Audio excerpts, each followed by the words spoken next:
Bismillahirrahmanirrahim. Assalamualaikum warahmatullahi wabarakatuh. Halo sahabat IAIN Bima.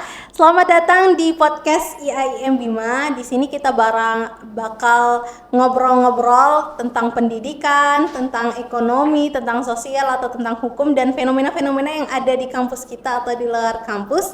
Tentunya dengan narasumber-narasumber yang kece-kece, baik itu dosen, mahasiswa, alumni maupun narasumber-narasumber keren lainnya.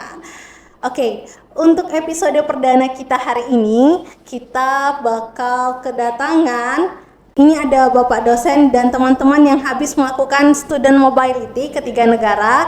Di sebelah sana ada Bapak Rafiuddin MM, lalu di sebelah sini ada Hairun Nisa, mahasiswa Ekonomi Syariah, Prodi Ekonomi Syariah semester 5. Lalu di sebelah sini ada Meli, mahasiswa semester 7 Prodi PIAUD. Boleh disapa dulu mungkin? Halo, Hai. sahabat IAIN Bima.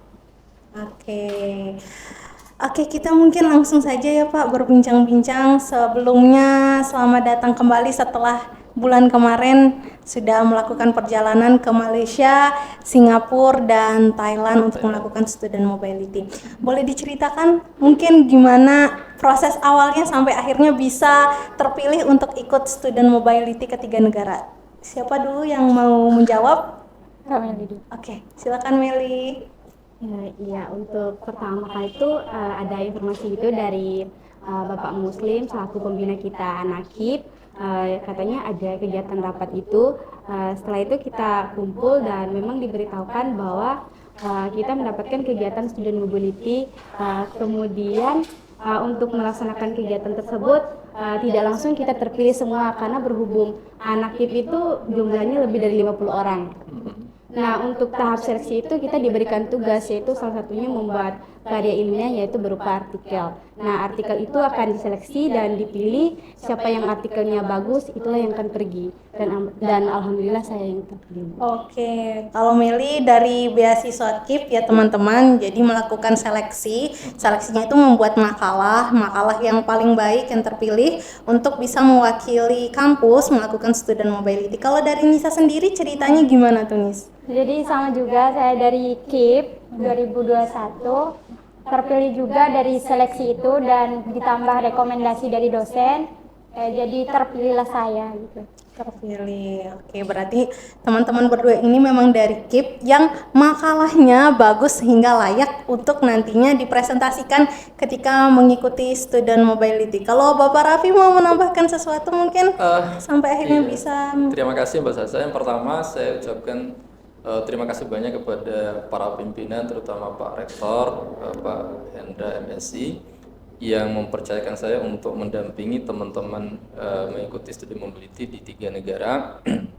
Awalnya saya tidak menyangka dan tidak ada dalam pikiran saya untuk pergi, apalagi keliling 3 negara, dan itu cukup membuat saya shock ya ketika pertama Pak Hendra, Pak Rektor menyampaikan bahwa saya diminta untuk mendampingi teman-teman untuk ikut studi mobility, dan saya ucapkan terima kasih banyak pada para pimpinan terutama Pak Rektor ya. Dan kesempatan itu saya pikir bahwa mimpi-mimpi saya selama ini untuk ya minimal melihat Indonesia gitu ya dari luar.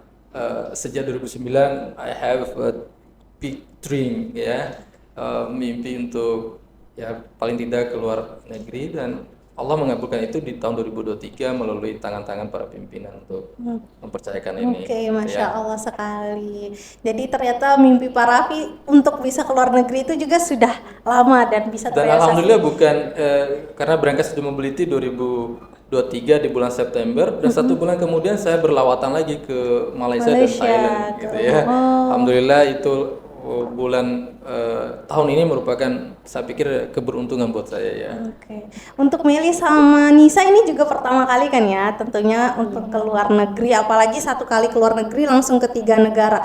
Boleh diceritakan mungkin gimana sih persiapannya nih setelah terpilih makalahnya kemudian diberitahu harus ke 3 negara, apa yang bisa dilakukan? Mungkin kita mulai dari Nisa sekarang ya, boleh diceritakan Nisa gimana persiapannya? Jadi ya saya dibantu dari dosen untuk pembuatan artikelnya. deg-degan juga bakalan ikut untuk mempresentasikan di depan semua orang, di depan orang-orang hebat. Tapi adalah support system terbaik dari orang tua yang mendukung sehingga perasaan-perasaan itu hilang gitu.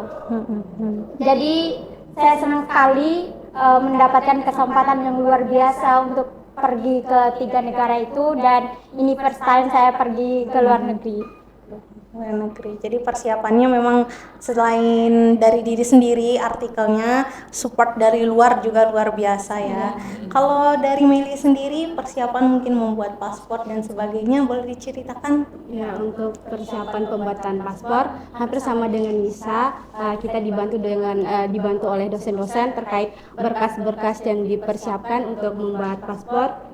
Selain dari itu juga memang support dari orang tua penting, karena pertama kali mendengar kabar lulus kita langsung saya sendiri langsung memberitahu kedua orang tua bahwa saya lolos, dan itu sangat menggembirakan dan membanggakan kedua orang tua. Ya, tentunya sangat menggembirakan dan ya membahagiakan lah untuk orang tua ketika tahu anaknya bisa sampai berlawatan ke negara lainnya. Kalau Bapak Raffi sendiri kan sebagai pendamping nih Pak, Iya, kira-kira apa yang Bapak persiapkan dari diri Bapak sendiri, karena nantinya juga akan jadi keynote speaker teman-teman. Boleh diceritakan Pak? Iya, terima kasih Mbak Sasa. Yang pertama, ketika mendapatkan kabar saya mendampingi teman-teman untuk studi mobility, saya mau membekali berbagai macam informasi, terutama kegiatan ini maksudnya apa, kemudian kemana saja, kampus mana saja, output yang kita harapkan nanti seperti apa, dan saya memperbanyak informasi, membaca artikel-artikel jurnal-jurnal internasional gitu ya untuk mendukung itu. Kemudian ketika saya dikirimkan random kegiatan di beberapa kampus, saya mendalami kampus-kampus itu ya, saya baca, buka websitenya gitu ya, seperti apa sih kampus-kampus yang kita datangi. Kayak kemarin pertama kita datang ke UCYP Pahang, kemudian Universitas Zainal Abidin Kuala Terengganu dan seterusnya. Ya paling tidak saya membekali itu informasi itu. Kemudian yang kedua, walaupun mungkin ya bahasa Inggris, bahasa Arab, paling tidak yang pernah saya geluti selama ini, nah itu saya upgrade kembali ya, bahasa-bahasa itu paling tidak praktek-praktek bicara-bicara, kemudian baca artikel-artikel internasional gitu ya. Oke.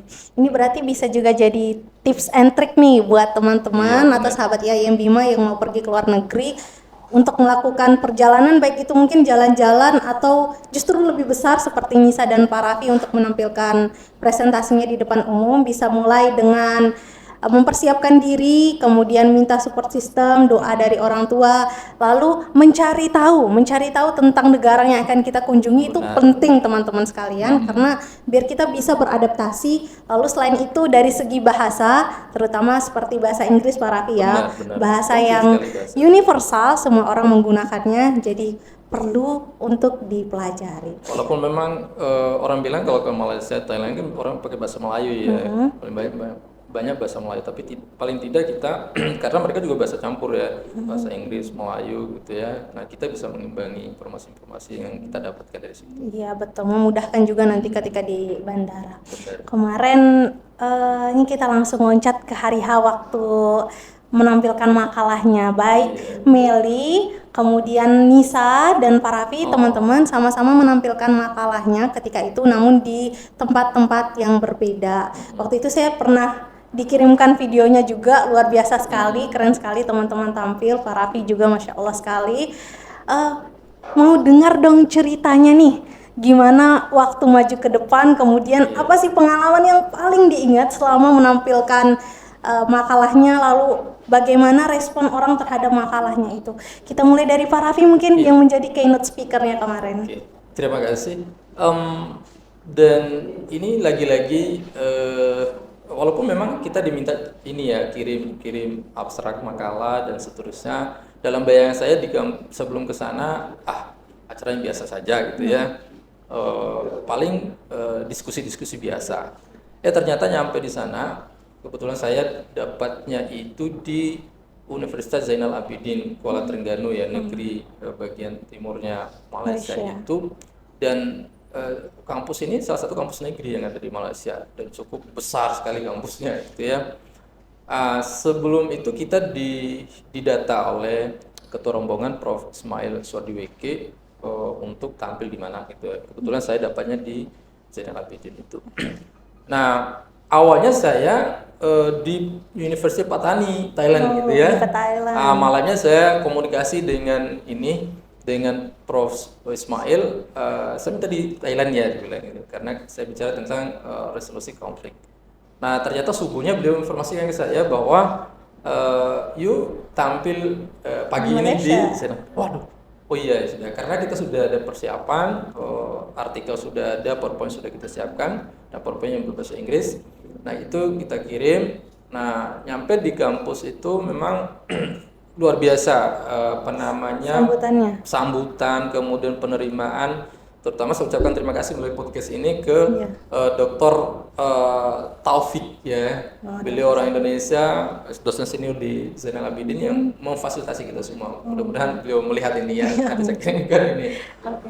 Ketika tampil itu ya kita beberapa perwakilan dari kampus ya, dari seluruh Indonesia yang ikut di situ, dan saya salah satunya. Saya tampil ketiga setelah dekan Pak Prof. Wan ya, dekan Fakultas Ekonomi kalau tidak salah, ini dari MISA gitu ya, karena juga beliau keynote speaker waktu itu ya.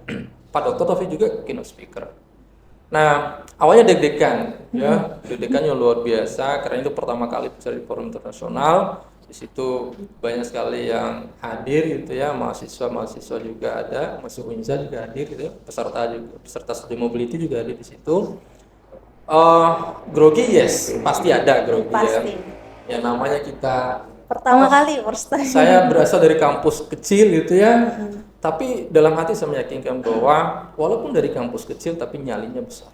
Itu yang membuat saya hakul yakin ketika melangkah maju panggil nama saya. Next, Refugees from State Institute of Islamic Studies Bima, itu Muhammad Bima, ya sudah saat naik di podium itu ya, bicara tentang tradisi. Kebetulan hasil riset saya dapat hibah dari Kementerian Agama tahun 2020 ya, dari hibah Kementerian Agama Litab Dimas, bicara tentang tradisi kebun sore di Bima sebagai sarana resolusi konflik. Ya, saya menampilkan Bima gitu ya, bicara tentang Bima, bicara tentang bagaimana tradisi kebun sore itu bisa menjadi salah satu opsi terhadap resolusi konflik yang ada di Bima. Ya, gitu.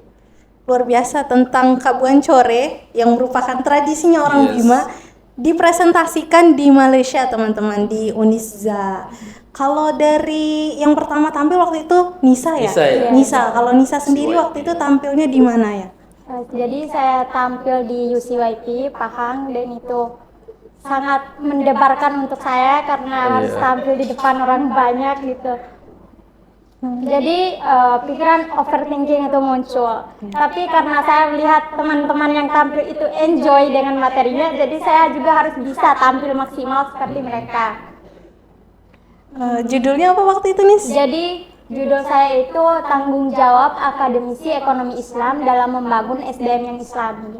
Jadi karena kita lihat realitas sekarang itu banyak SDM yang dewasa ini itu tidak menerapkan akhlak Islami dalam perilakunya.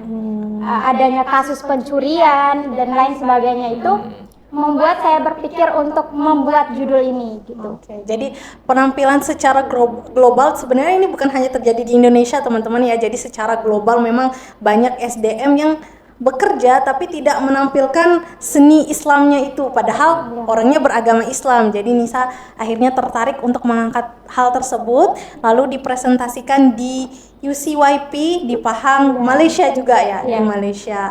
Saya tambahkan saya ketika Nisa tampil itu saya yang berdebar-debar gitu ya. Karena saya ini taruhan juga saya sebagai pendamping karena dia tampil kedua setelah teman-teman dari Makassar tampil gitu ya, dari jurusan Piaut ya yang pertama, baru Nisa. Saya selalu push Nisa, ayo kamu bisa di belakang gitu. Saya mondar-mandir di ruangan itu karena semua staf UCYP hadir di situ, wakil rektornya Prof Azhar juga hadir di situ, pembesar-pembesar hadir di situ ya.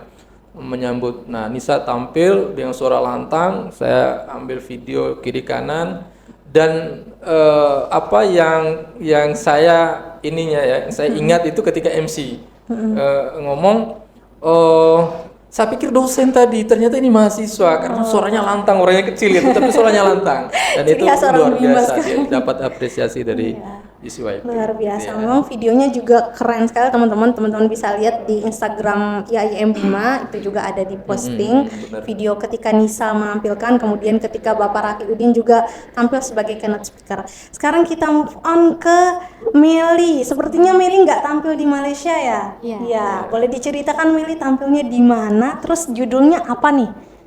Ya, kemarin saya dapat kesempatan untuk tampil di Muhammadiyah Islamic College di Singapura.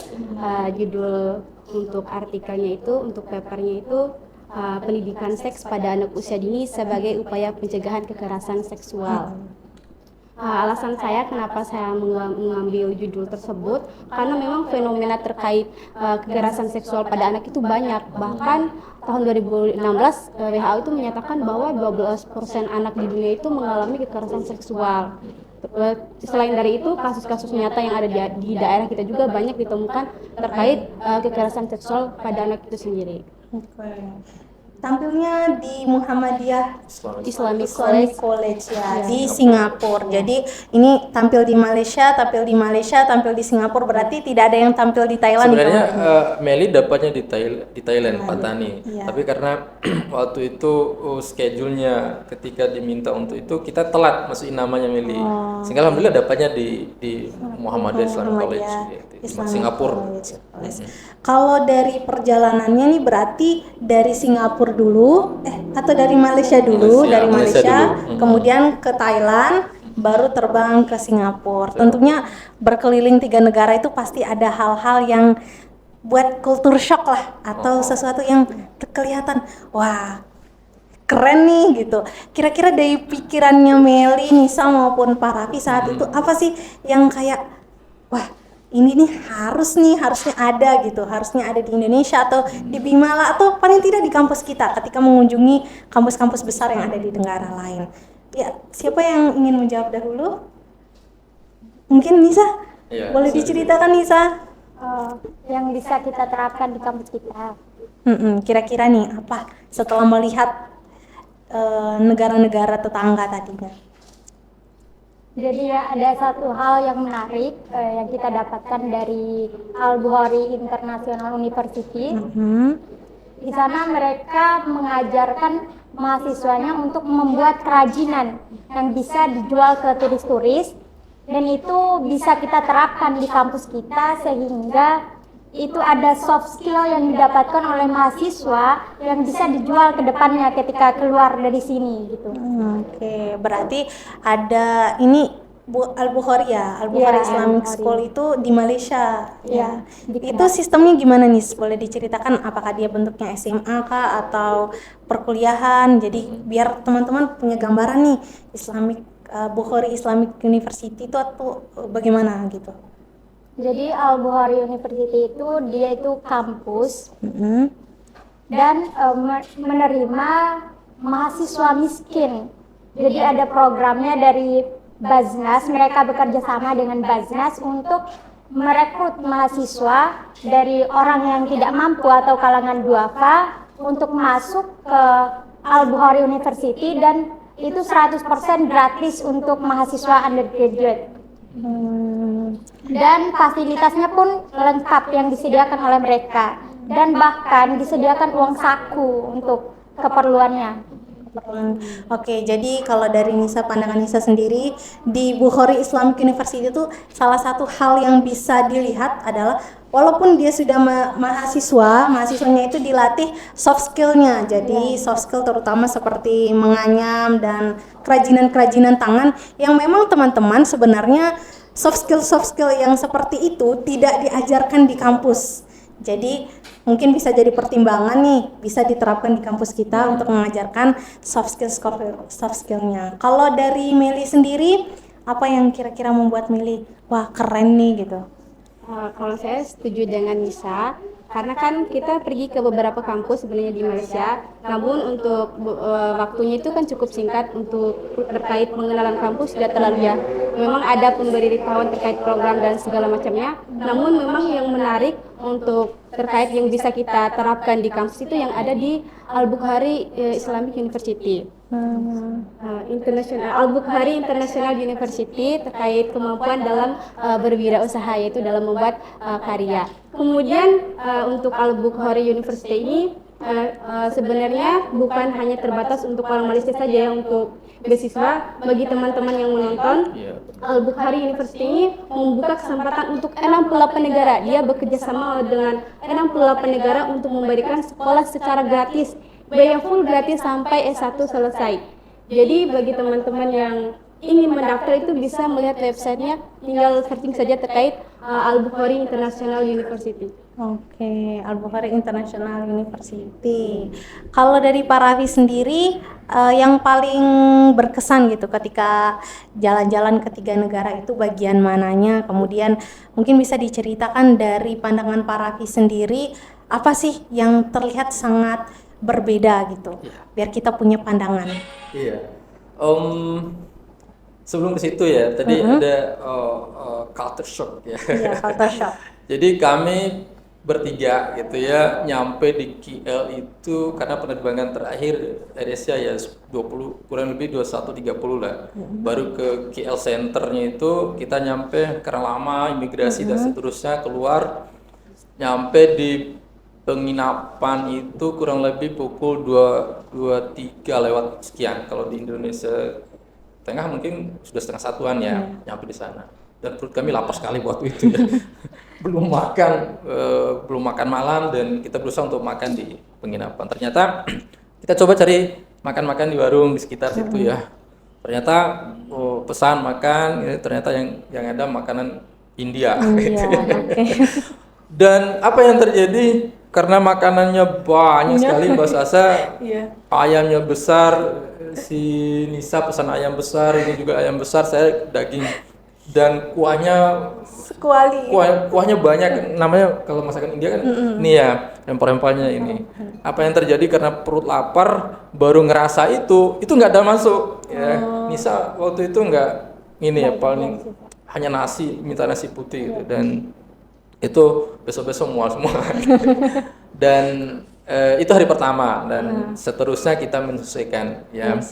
Kemudian kita dari Kuala Lumpur. Saya lupa kampus pertama kita datangi itu menarik sekali bagi saya. UCMI ya. Itu ketika rombongan yang lain belum nyampe, nah kami bertiga diajak oleh ketua rombongan Prof. Ismail untuk datang ke kampus, dan itu kampus yang luar biasa bagi saya karena kampus dibangun dari zakat untuk Ibnu Sabil, dan mereka bergerak di bidang saintifik, bidang kesehatan gitu ya. Dan saya bertanya, ini luar biasa kampusnya ya, dibangun dari zakat-zakat ya. Nah itu yang saya mau ceritakan nanti ya.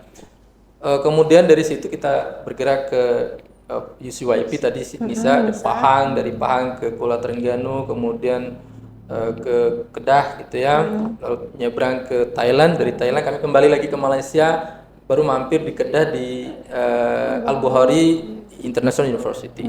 Nah baru ke Malacca dan seterusnya. Terakhir di Singapura. Satu yang ingin saya ceritakan bahwa memang ada satu sistem pendidikan yang agak berbeda menurut saya ya. Kampus-kampus di sana yang wajib dimiliki oleh kampus itu adalah asrama mahasiswa. Asrama. Semua mahasiswa diasramakan, termasuk Al-Bukhari International University. Al-Bukhari ini kampus yang dibangun oleh orang terkaya di Malaysia. Teman-teman kalau mengunjungi Al-Bukhari itu sama halnya mengunjungi mengunjungi Timur Tengah, karena bangunan-bangunan itu miniaturnya Timur Tengah. Pertama itu ya, mahasiswa diasramakan. Kemudian hubungan antara dosen dan mahasiswa, saya memandang bahwa memang Malaysia mungkin karena saya juga merasakan ketika saya PhD sekarang itu ada hubungan meaningful relationship namanya. Hubungan bermakna antara dosen dan mahasiswa. Dan saya dapatkan pembelajaran yang begitu luar biasa dari teman-teman dosen di Malaysia ya. Bagaimana mereka berinteraksi dengan mahasiswa, berinteraksi dengan peserta didik itu sangat bermakna gitu ya, sangat dalam gitu ya. Saya kemarin terakhir lewatan itu ya, saya tinggal sama dosen. Wow. Ya, dijamu sama dosen ya, dan itu luar biasa bagi saya. Sistem-sistem seperti itu saya pikir bisa kita ini ya, bisa kita adopsi. Sama satu ya, terkait dengan kemajuan teknologi ya, sederhana tapi cukup ini ya. Ketika kita mau beli minuman di asrama itu nggak ada kantin ya, ada kantin mungkin yang belakang ya, tapi disiapkan di pojok-pojok itu minuman, kita masukin koin gitu ya, beli pakai koin ya, beli dulu koinnya, masukin baru keluar minuman. Nah, saya pikir melatih kejujuran mahasiswa juga dengan seperti itu, hanya sediain seperti itu gitu ya. Vending mesinnya aja ada. Kemudian mahasiswanya yang membayar menggunakan koin. Artinya bisa melatih kejujuran juga seperti itu. Oke, saya tertarik dengan meaningful relationship. Meaningful relationship antara dosen dan mahasiswa. Dan teman-teman itu saya rasa juga akan memberikan pengaruh Pak ya, terutama dari semangat mahasiswanya untuk belajar karena merasa punya keterkaitan sama dosennya. Jadi mahasiswa merasa membutuhkan dosen, dosen juga merasa punya tanggung jawab untuk menyampaikan materi kepada mahasiswanya. Jadi tidak asal hanya pergi kuliah nih buat kuliah saja, tapi punya ikatan emosional lah dengan dosennya, sehingga pembelajaran juga ya lebih menarik dan lebih bisa kita terima dalam proses pembelajaran. Dan mungkin itu yang bisa kita mulai teman-teman, punya meaningful relationship dengan dosen-dosen kita. Jadinya relationship kita ke depannya atau hubungan kita dengan dosen ke depannya bukan hanya sekedar hubungan mahasiswa dan dosen minta bimbingan dan segala macam, tapi kita juga dapat motivasi, baik itu motivasi yang secara langsung diberikan atau dari tindakan-tindakannya. Tentunya saya rasa pasti ada saja kita melihat tindakan dosen yang kayak menginspirasi nih. Siapa tahu ada yang terinspirasi dari kisah Pak Rafi Udin yang dari tahun 2009 pengen keluar negeri sampai akhirnya tahun 2023 bisa ke luar negeri. Oke, saya tertarik juga teman-teman buat bahas ini negaranya Thailand. Walaupun sebenarnya teman-teman tidak tampil di sana ya, tapi kemarin kan mengunjungi Thailand. Thailand itu negara yang mayoritasnya Buddha. Nah, teman-teman bisa diceritakan nggak gimana sih waktu itu pergi ke Thailandnya, kemudian bagian mana dari Thailand yang teman-teman kunjungi, sehingga waktu itu pasti berpengaruh kan di bagian makanan dan segala macam. Oke, boleh diceritakan Pak Raffi, mungkin boleh memulai Pak untuk diceritakan. Terima kasih. Tadi saya menceritakan akademik yang bisa kita pelajari ya, tapi ada juga social life yang benar-benar menurut saya ini luar biasa ya. Ketika ini sederhana, saya di Malaysia itu saya lihat nggak ada orang yang langgar lampu merah ya. Dan kecepatan bis itu saya tanya itu diatur gitu ya, nggak ada yang sampai ini ya oleng-oleng kanan kiri. Oleng-oleng. Kami 10 hari perjalanan itu di bis hidupnya. Dan teman-teman yang awalnya dari Bima ke Mataram itu mabuk karena bis ya. Tapi 10 hari dalam perjalanan itu nyaman sekali. Karena itu yang mungkin arus lalu lintas yang begitu nyaman ya. Itu yang. Kemudian Thailand itu kita mengunjungi provinsi namanya Pattani ya. Pattani, kemudian Songkhla, baru terakhir di Hat Yai, kota Hat Yai. Nah, tiga daerah yang kami kunjungi ini kebetulan itu mayoritas Muslim. Ya, kayak di Pattani itu Universitas Pattani ya. Pattani itu dosennya pakai jubah gitu ya. Dosennya pakai jubah, pakai ini, kemudian mahasiswanya penampilan sangat Islam sekali gitu ya. Dan kita melihat di mana-mana orang pakai jilbab ya. Ada ya Buddha memang ya. Mungkin minoritas, karena saya tanya beberapa orang ya mayoritas Muslim di situ, hampir 90% mayoritas Muslim. Oke, berarti di bagian Thailand Selatan. Di bagian Thailand Selatan mengunjungi provinsi Pattani, Songkhla dan provinsi Kota Hatay. Kota Hatay. Iya, Kota Hatay. Oke. Kalau dari Nisa dan Meli sendiri gimana nih? Pasti waktu itu kayaknya bayangannya di Thailand itu isinya orang-orang Buddha kan ya. Waktu tahu sisi lain dari Thailand yang banyak agama Islamnya. Ya, by the way teman-teman, Thailand itu agama terbanyak nomor 2-nya itu adalah agama Islam setelah Buddha. Tapi untuk Thailand bagian selatannya. Oke, boleh diceritain Meli kaget nggak waktu itu atau gimana? Waktu tahu. Pas pertama kali tahu dikasih sama guide-nya, kaget ternyata di Thailand ternyata banyak mayoritas Muslim, dan memang dijelaskan bahwa di Thailand Selatan memang penduduknya kebanyakan Muslim.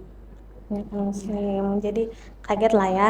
Kalau dari Nisa sendiri gimana waktu itu? Atau apalah boleh diceritakan mungkin makanan apa yang sempat dicoba di Thailand? Karena tentunya kalau dilihat teman-teman, kalau Singapura dan Malaysia itu bahasanya masih bahasa Melayu yang kental ya. Termasuk Thailand bagian selatan, mereka pakai bahasa Oke, Melayu. di Thailand bagian selatan juga bahasa Melayunya juga kental. Oh, bukan bahasa daerah, bukan bahasa negaranya ya Thailand. Kalau bahasa negaranya itu bahasa Thai. Bahasa Thai. Oke.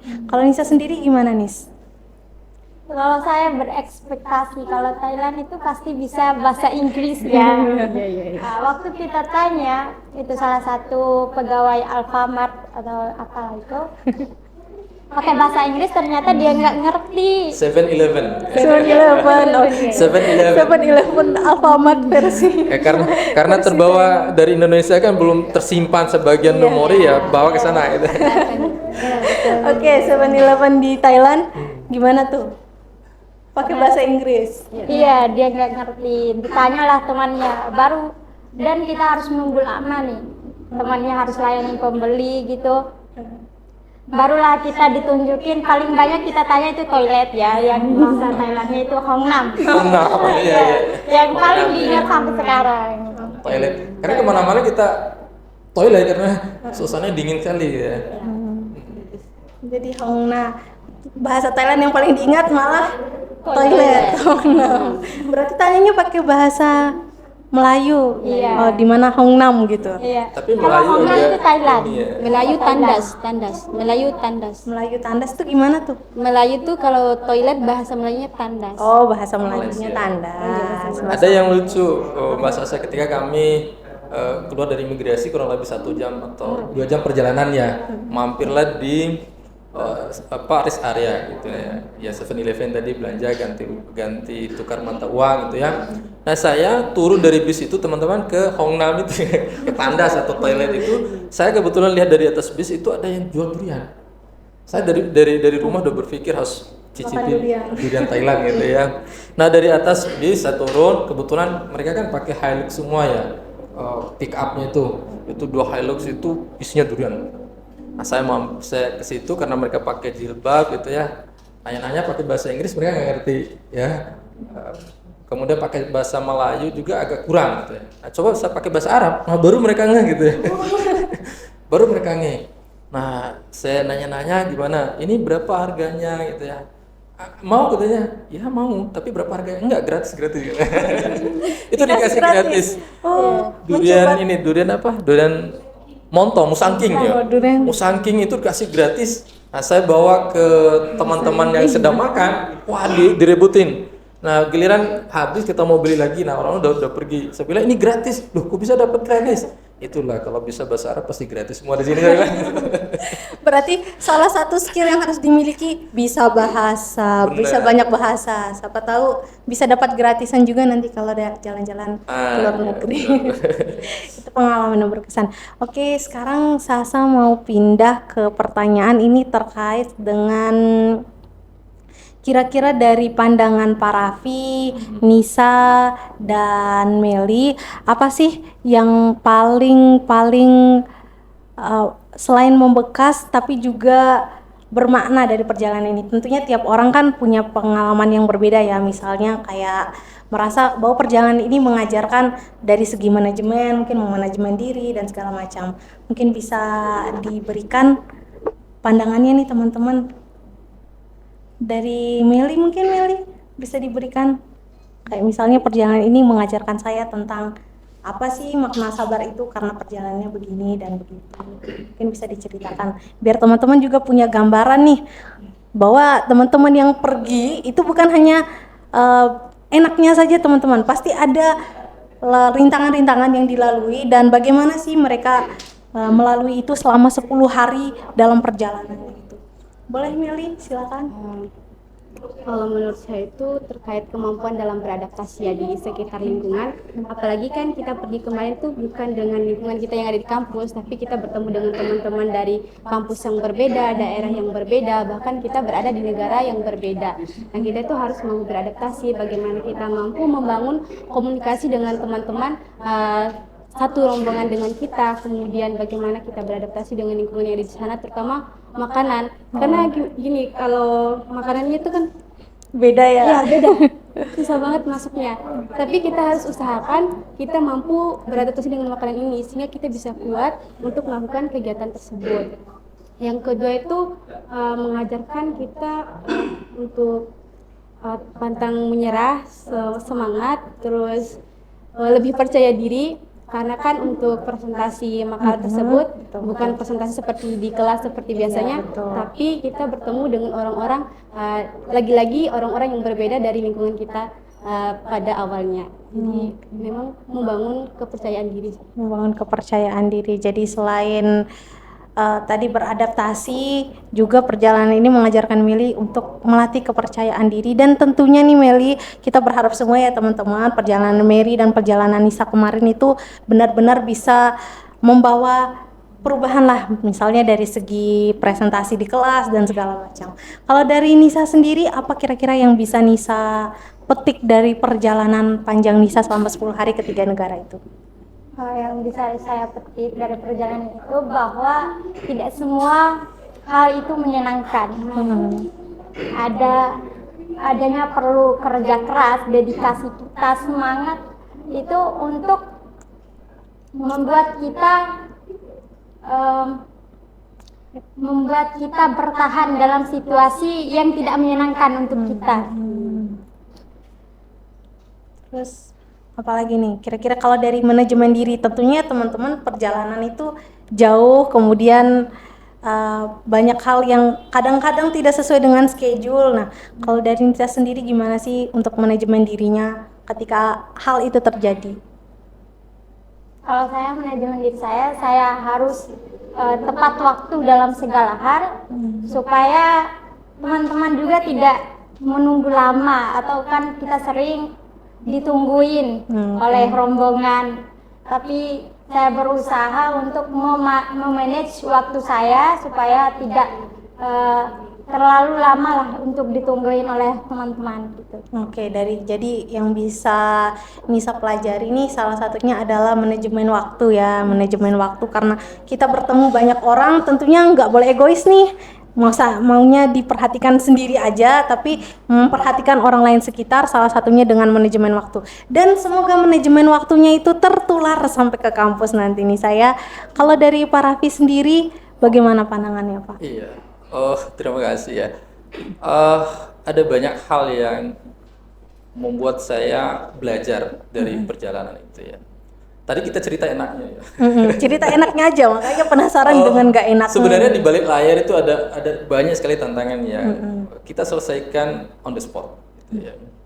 Jadi misalnya karena perjalanan 10 hari itu rombongan 40 orang diatur oleh 1-2 orang, pasti banyak kepentingan, banyak perbedaan gitu ya. Bahkan ada rombongan, salah satu rombongan itu yang kandas di jalan. Baru 1 kali kunjungan kampus kandas di jalan karena mungkin beda ekspektasi, beda persepsi sesuai dengan kenyataan. Nah itu yang karena kita hidup di bis itu memang butuh pertama fisik penting ya. Kalau dalam perjalanan jauh itu penting untuk menyiapkan salah satunya fisik ya. Kadang kita jalan pagi nyampe di hotel tengah malam, besok jam 7 sudah siap jalan lagi gitu. Nah itu memang fisik harus. Pembelajaran yang paling bermakna buat saya adalah percaya pada kemampuan diri. You are what you think. Anda adalah apa yang kamu pikirkan. Nah, itu saya selalu pegang pertama. Ketika kita berpikir bahwa we have the power, kita punya kemampuan. Maka alam bawah sadar akan mendorong kita untuk mampu melakukan itu. Maka saya selalu percaya bahwa you are what you think. Ternyata itu yang membuat saya menemani perjalanan itu ya. Bahwa saya mampu, saya mampu gitu ya. Kemudian ketika ketemu dengan orang-orang hebat, orang-orang ini ya kita nggak minder.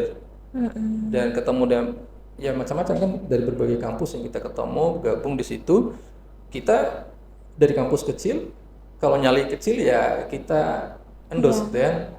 Tapi ketika kita berpikir mampu, nah itu kita buktikan.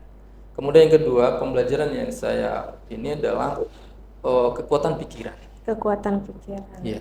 Tadi yang saya ceritakan, saya punya mimpi 2029 untuk keliling dunia. Nggak keliling dunia ya. Baru 3 negara. Kita nggak berani bilang keliling dunia ini ya. Tapi saya meyakini bahwa kekuatan pikiran itu yang mendorong saya.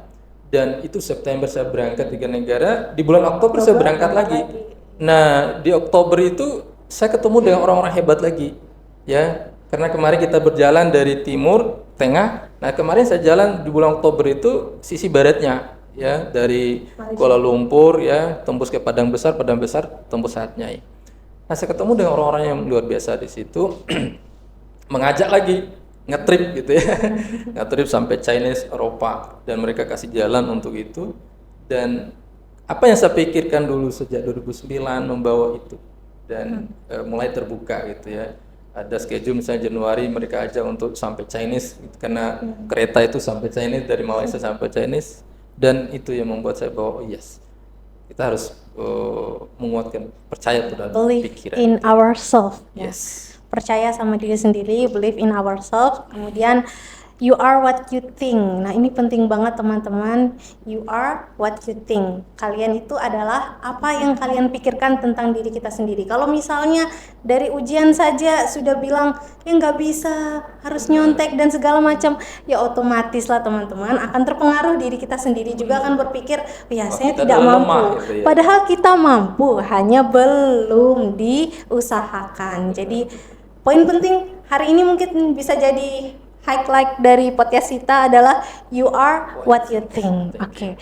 Mungkin kita tutup podcastnya dengan motivasi. Saya pengen dengar kira-kira motivasi. Tentunya saya yakin teman-teman tidak pernah terpikirkan mungkin untuk keluar negeri, tapi akhirnya bisa terrealisasikan di 2023 ini. Apa sih motivasi terbesar teman-teman yang bisa teman-teman bagikan kepada penonton kita IAIM Bima Podcast di episode perdana ini? Kita mulai dari Pak Raffi dulu mungkin. Pak Raffi boleh bisa diberikan? Terima kasih. Kita besar karena kita berpikir hal-hal yang besar. Kita kecil karena kita berpikir hal yang kecil. Maka berpikirlah dan lakukanlah hal-hal yang besar. Karena ketika kita melakukan hal yang kecil, maka hasilnya pun kecil. Tapi ketika kita melakukan hal yang besar, tantangannya lebih besar dan hasilnya pun pasti besar. Dan itu yang saya lakukan. Oke, luar biasa sekali. Kalau dari Nisa sendiri, motivasi Nisa apa? Jadi meskipun terkadang hidup ini penuh dan tantangan, tapi yakinlah bahwa setiap usaha dan dedikasi kita hari ini adalah investasi untuk masa depan yang lebih baik. Jadi tetaplah percaya pada diri sendiri, tetap semangat dan teruslah belajar. Dan nikmatilah setiap momen dalam perjalanan ini dengan penuh semangat. Oke, menikmati setiap momen, pantang menyerah, dan tentunya tadi apa nih yang terakhir? Teruslah belajar. Terus belajar. Kalau Meli sendiri motivasinya apa buat teman-teman ini? Saya 3 kata. Semangat, pantang menyerah, belajar. Oke, semangat, pantang menyerah, dan belajar. Luar biasa sekali teman-teman sekalian. Tamu-tamu di podcast perdana kita hari ini ada Pak Raffi Udin, terima kasih banyak Bapak untuk waktunya. Kemudian ada Nisa, Hairunisa, mahasiswa Ekosyar, Prodi Ekonomi Syariah semester 5. Kemudian ada Meli, mahasiswa Prodi Piaut semester 7. Hari ini kita banyak belajar dari perjalanan-perjalanan yang sudah dilakukan Pak Raffi, Nisa, dan Meli ke 3 negara tersebut, dan harapannya semoga kedepannya semakin banyak nih mahasiswa IAIM Bima yang bisa diajak untuk mengikuti student mobility. Ya, karena 2024 bulan Oktober itu sudah dicanangkan, Sudah sudah dicanangkan dijadwalkan lagi. bulan Oktober 2024. Nah, ini menjadi momen juga buat IAIN dan teman-teman di kampus. Oke, momen buat teman-teman yang sekarang masih di semester 1, semester 3, semester 5, ayolah mulai untuk membangun motivasi diri bahwa teman-teman juga bisa pergi ke luar negeri seperti Nisa dan Meli, seperti Pak Raffi, sama seperti kata Pak Raffi tadi, berpikirlah untuk hal-hal yang besar karena memang teman-teman berpikir hal-hal yang besar membuat kita melakukan tindakan-tindakan besar. Jangan berharap berbeda dari orang lain kalau kita masih melakukan hal-hal yang sama dengan orang lain. Oke, kita tutup podcast kita pada siang hari ini. Terima kasih untuk menonton setia yang sudah mendengarkan dan menonton podcast kita. Sampai jumpa di episode selanjutnya dengan narasumber-narasumber yang lebih menarik. Wassalamualaikum warahmatullahi wabarakatuh. Sukses buat podcast berikutnya. Podcast berikutnya. Oke. Dadah. Sudah, nanti kita cut ya.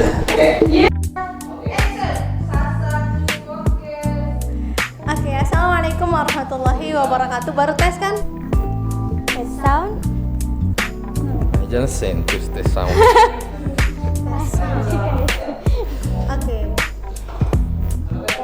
Lagi. Meli mundur lagi. Jadi bentuknya O. Mundur lagi.